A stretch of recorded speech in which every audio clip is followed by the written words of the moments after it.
All right, so all we're going to do right now is we're just going to convert between pH and the hydronium ion. Lest you get a little bit confused, we all know that hydronium is just H plus, which is the same thing as H3O plus. So I don't want you to get confused with that.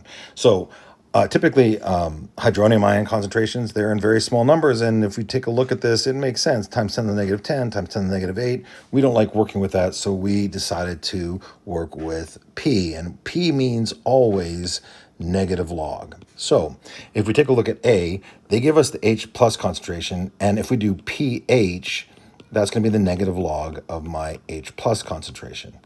Just to flip it for a second, if we wanted to rearrange and get the H plus concentration by itself, we could do this if we wanted to, right? Our H plus concentration is always going to be equal to 10 to the negative pH.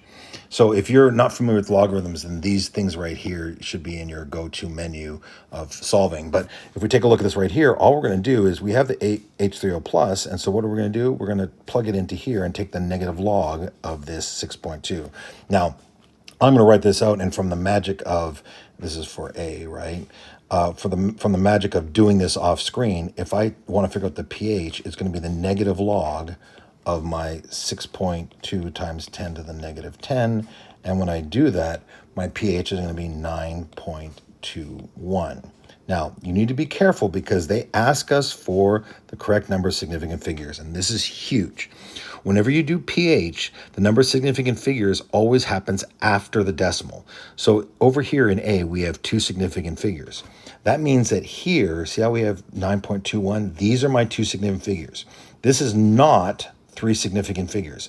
The significant figures in pH only come after the decimal. So this right here is our answer, 9.21. Now, the second scenario, they've done kind of the opposite here. They asked us to solve for the H plus, and they're starting us off with this. So what are we going to do? Well, we're going to do the same thing, but go 10 raised to the, we're going to go 10, this is for B. We're going to go 10 raised to the negative 1.33. And that's going to give us our concentration of H plus is going to be equal, therefore, to 0.047 moles per liter. So we're going to write 0.047. Now, if you wanted to, you could have written that as 4.7 times 10 to the negative 2 molar or moles per liter. But again, I want to remind you that in this, the pH, see how there's only 2 numbers after the decimal? That means that we can only have 2 numbers in our problem. That 0 in the front, this is a not significant number. We only have 2 significant figures. And then lastly, once more, we're going to do the same exact thing we did in the first step, and we're going to figure out our pH is equal to the negative log of this. So it's going to be equal to negative log of 3.0 times 10 to the negative 8 molar. And we do the math on that. We end up with 7.52. And I kept 2 significant figures in here. I'm going to write 7.52. I'm going to have 2 significant figures right here because they gave us 2 significant figures in our problem.